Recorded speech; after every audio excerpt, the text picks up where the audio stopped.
અને હવે જઈએ સીધા જ રાજ્યસભામાં। 10 लाख वैक्सीन पड़ा है, मेरे पास यहाँ आंकड़ा है, मैं स्टेट का नाम देके नहीं बोलना चाहता। कई स्टेट के पास 15 लाख पड़ा है और ये स्टेट के रिप्रेजेंटेटिव यहाँ मुझे ऐसा कह रहे हैं कि वैक्सीनेशन स्पीड से करो। वैक्सीनेशन स्पीड आपके यहाँ स्टेट में है, उसकी कोई व्यवस्था होगी, उन्होंने थोड़ा स्टॉक रख के करना हुआ, ऐसा सोचा होगा, हमें कोई दिक्कत नहीं है। लेकिन उससे हम राजनीति नहीं करना चाहते हैं। व्यवस्था सुदृढ़ हो और कोरोना क्राइसिस के सामने हम अच्छी तरह से लड़ सके, देश के 130 करोड़ की जनता कोरोना से कैसे बचे, ये लक्ष्य के साथ नरेंद्र मोदी जी काम कर रहे हैं। उसमें कोई जगह पे राजनीति हमने नहीं की है। और 3 फरवरी 2020 को प्रधानमंत्री जी ने एक ग्रुप ऑफ मिनिस्टर्स बना दिया था कि भाई एक क्राइसिस के सामने हम हिंदुस्तान में कैसे लड़े, उसके पर आप विचार करो, उसके पर चर्चा करो, उसके आधार पर आप सुझाव दो। ये सुझाव तुरंत ही इम्प्लीमेंटेशन कैसे हो, इम्प्लीमेंट कैसे हो, उसके लिए काम करो। ये सब सुझाव एक्सपर्ट कमेटी का सुझाव, ग्रुप ऑफ मिनिस्टर्स का सुझाव, number of agencies, number of system से जो इंफॉर्मेशन आती थी। और ये स्थिति में जब देश में 24 मार्च को लॉकडाउन लगाने का आयोजन किया गया, उसकी आपकी पहली रिमार्क से है कि क्यों लगाया, ऐसी स्थिति में क्यों लगाया। जिस तरह से दुनिया में कोरोना क्राइसिस फैल रहा था, कोरोना वायरस फैल रहा था, ये सीधा स्पीड से जो देश में स्प्रेड होना स्टार्ट हो जाए, उस वक्त कोरोना वायरस का टेस्ट कर सके ऐसी एक लेबोरेटरी हमारे पास पुणे में थी। हमें इंफ्रास्ट्रक्चर खड़ा करने की आवश्यकता थी। दूसरा, हमारे पास पीपीई किट नहीं थी। हमें कोरोना वॉरियर्स को, हमारे डॉक्टर्स को पेशेंट के ट्रीटमेंट के लिए भेजना होगा, उसके पास पीपीई किट नहीं होगी तो क्या होगा।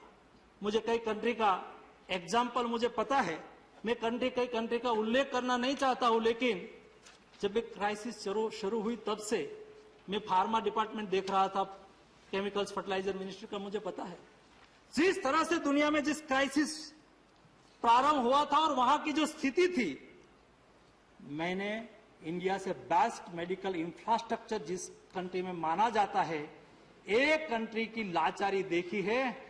ये लाचारी के सामने तैयारी करने के लिए लॉकडाउन लगाया गया था, ताकि देश में हम पीपीपी किट का निर्माण कर सके, हम लेबोरेटरी की व्यवस्था कर सके, हम N95 मास्क की व्यवस्था कर सके।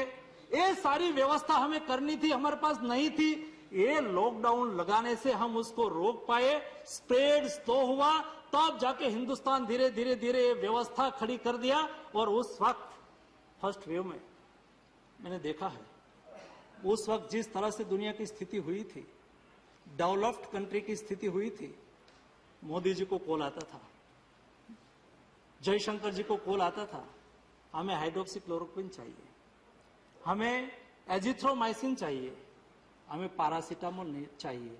ऐसे कई कंट्री थे, एक वीक तक उसका कोई फार्माकोपिया, हमारे फार्माकोपिया से कोई लेना देना नहीं था। हमारी मेडिसिन उसका फार्माकोपिया के अनुसार नहीं थी। सारा रूल्स रेगुलेशन छोड़ के हिंदुस्तान से प्लेन लेके आते थे, हम मेडिसिन उसको देते थे। इस स्थिति में हमने 123 कंट्री को मेडिसिन सप्लाई किया था, उसमें से 64 कंट्री ने, कई स्थिति हमारे लिए गौरव की भी बात होती है, हिंदुस्तान के लिए गौरव की बात है, 64 कंट्री ने भारत के प्रधानमंत्री मोदी जी को थैंक यू, कोई ने ट्वीट करके थैंक यू किया, कोई ने, किसी ने कॉल करके थैंक यू कहा। हमने ये प्राइड महसूस किया था। और इसलिए जब सेकंड वेव यहां चल रही थी, हमारे यहां कई मेडिसिन की, कई रॉ मटेरियल की डिमांड हुई थी।